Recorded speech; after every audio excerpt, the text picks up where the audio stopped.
organic, unpredictable, unknown, lovely, beautiful, a sense of fulfillment. This is part of the pleasures of life and not the chores of life.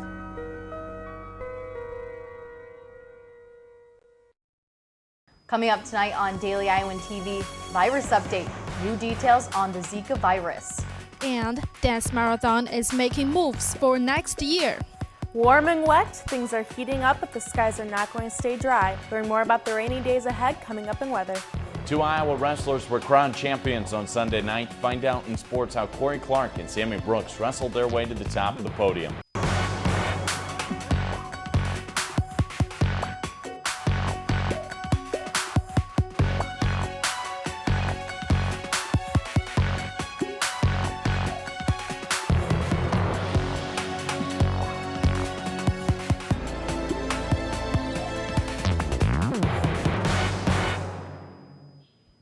Good evening and thanks for joining us. I'm Katie Reber. And I'm Taylor Brooks. A group of researchers have found new details in a study looking to find the link of birth defects believed to be caused by the Zika virus. On Monday, the team published a journal saying Zika can have negative effects on embryonic cells that work to develop the brain. The virus infects these critical cells and slows their growth. The discovery begins to explain the link of Zika to microcephaly, a neurodevelopment disorder known to cause birth defects. The United States Supreme Court overturned a controversial ruling in Alabama. The ruling involved problems between a former lesbian couple and their children. On Monday, the Supreme Court ruled against an Alabama court's decision about not recognizing the adoption of 3 children by their non-birth mother in the state of Georgia. The woman's partner gave birth to their 3 children through insemination. The 2 women were together for 16 years before breaking up after the birth of their children. The case was one of the first to address legal adoption rights of gay and lesbian couples following the legalization of same-sex marriage in June of 2015. A new virus is targeting Mac users and their wallets. It is called ransomware, and it works by letting hackers access a user's files and locking them out. The files can't be opened until the user pays the ransom through a program called a Bitcom. The cost is usually around $400. Officials say ransomware has been live since at least March 4th. Apple declined to comment on the issue. Well, people shouldn't even have their phones out today because it's absolutely beautiful. I didn't even want to take my car anywhere. It was so nice not to have to put a coat on today. I know, loved it. Exactly. So did I. Let's toss it over to Sydney Zatz in the weather studio to see if this good weather will keep up. Sydney? Things are starting to warm up, but you might want to get your umbrellas out. Tuesday morning will start out nice and warm with temps at 59. In the afternoon will continue to rise up to 62, drop to just about 60 degrees at night. But there is a 70% chance of rain on Tuesday. Now, for those staying at Iowa City over the weekend, it's going to be pretty warm, but we'll have a 40 to 60% chance of rain throughout the weekend.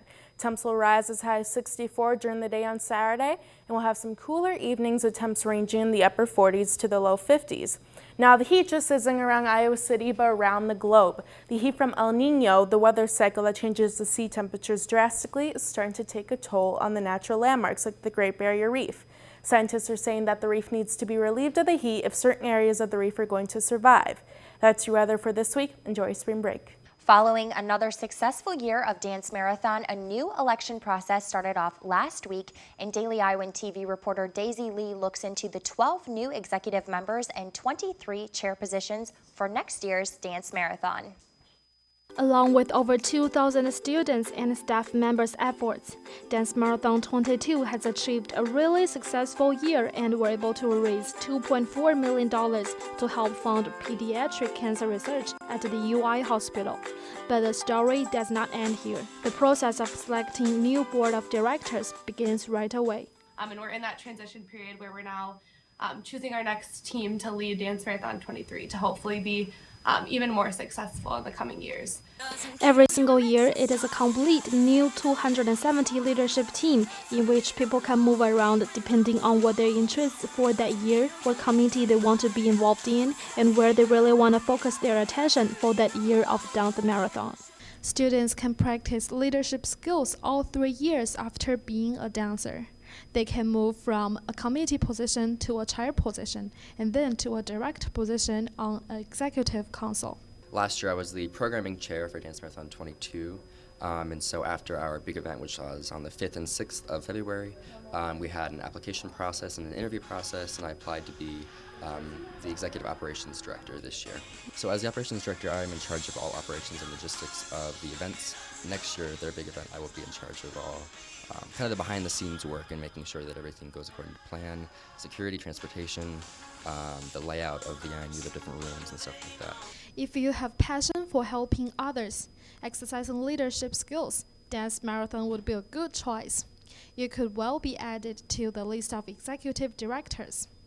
Reporting inside the Iowa Memorial Union, Daisy Lee, Daily Iowan TV. In other University of Iowa news, last week the UI student government voted to add charging stations to the IMU patio. The vote looked to encourage students to study outdoors during nice weather. Check out tomorrow's edition of Daily Iowan for the full story. The DeGowan Blood Center reports that blood donations are down this year compared with last year. The center reports that donations this time last year were up by about 20%. The center believes the drop-off might be due to the mumps outbreak on campus. Students who tested positive for the mumps are required to wait at least 28 days before donating again following their diagnosis. Well, Taylor, one group of guys that don't have to wait too long to play again is that Iowa men's basketball team. Yes, just 3 days until the Big Ten tournament. They didn't get that double bye that they wanted, so they'll play on Thursday at the number 5 seed. But for more on that, we will toss it over to Zach Mackey in the sports studio. What's up, Zach? That's right, Katie and Taylor. No double bye for Iowa men's hoops. It would have been nice, but I'll go through the Big Ten tournament bracket here in just a bit. But first, we'll head to Carver Hawkeye Arena to hear from some champions. Iowa as a team ended up taking second with a score of 127, while the Penn State Nittany Lions won by 23.5 points at 150.5. It might not have been a team win, but there were still a couple of Iowa wrestlers who walked away with the ultimate hardware. Wrestling reporter Laura Belanda has more. After a couple-year individual title drought for the Hawkeyes, they're walking away with 2 Big Ten champions at 133 and 184. 133-pounder Corey Clark found himself in the championship round against top-seeded Illinois' Zane Richards. 3 regulation periods passed without a single point scored. A 30-second sudden victory period passed again without a score, and so into double overtime they went. Clark escaped in the first tiebreak period, putting him ahead 1 point, and his final task of the day was holding Richards down and riding him out for the next 30 seconds. And when that 30-second period was all said and done and it seemed that Clark had won the match, the Illinois head coach challenged the call, but the call stood and Clark walked away a champion.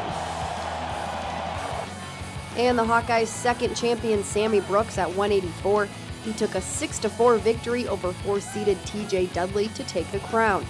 His first points came from a first-period takedown, making it 2-0. And after an escape by Dudley in the second, Brooks took him down once again, but Dudley wouldn't go down easily, taking an escape and a takedown to narrow the score 4-4. But Brooks put together a couple of escapes to take the championship. Now, Iowa hasn't had a pair of teammates win an individual Big Ten title since McDonough and St. John in 2012. So what does that accomplishment mean for this team? We have a bowling tournament before nationals, and we use the back of Big Ten championship brackets to write the brackets for the bowling tournament. So now we have 2 brackets for that.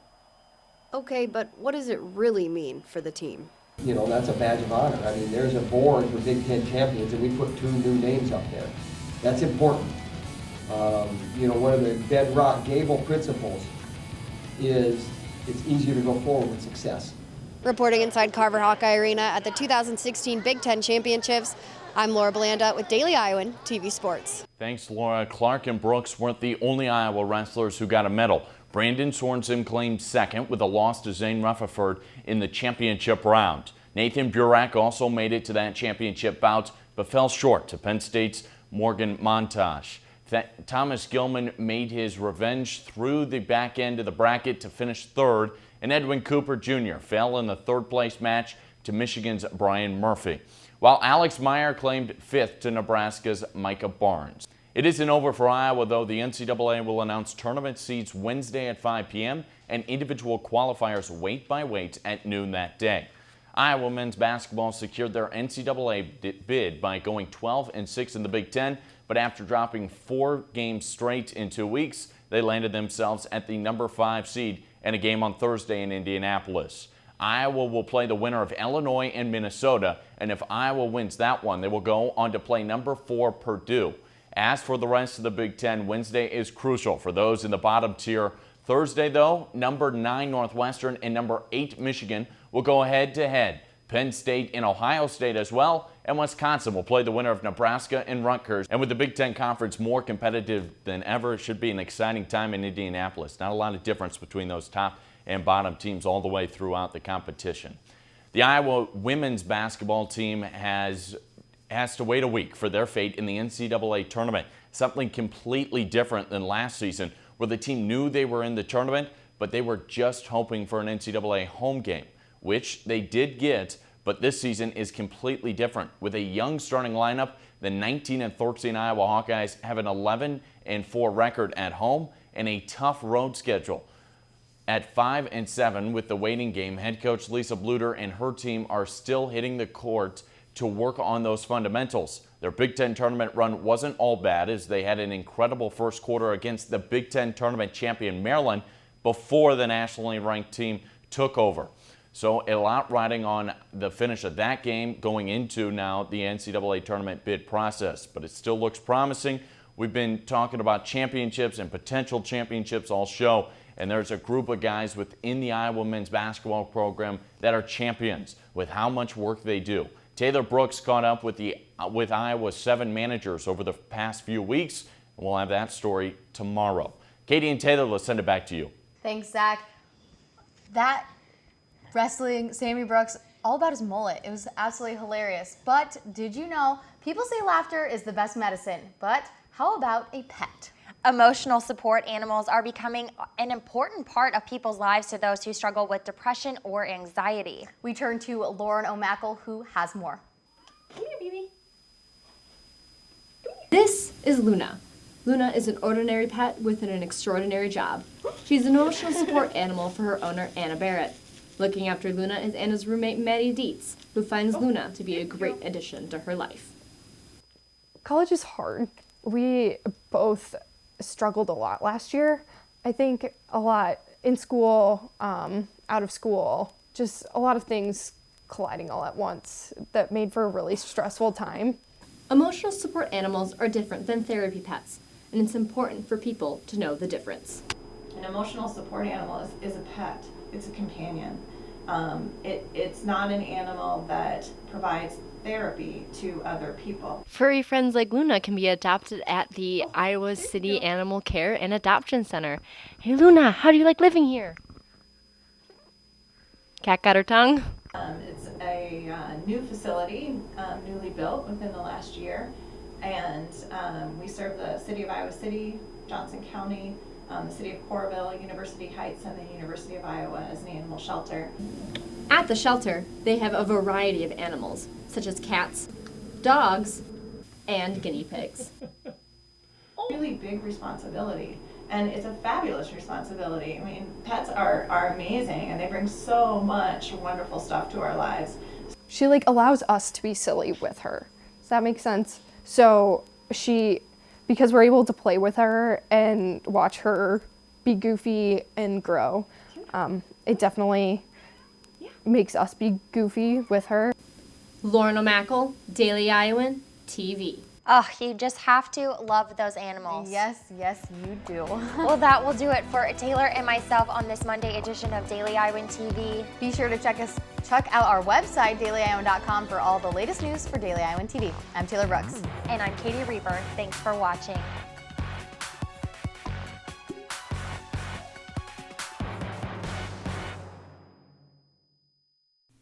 Can't pick up a copy of the Daily Iowan? Are you worried about how you're going to find out about the latest news in Iowa City and the University of Iowa?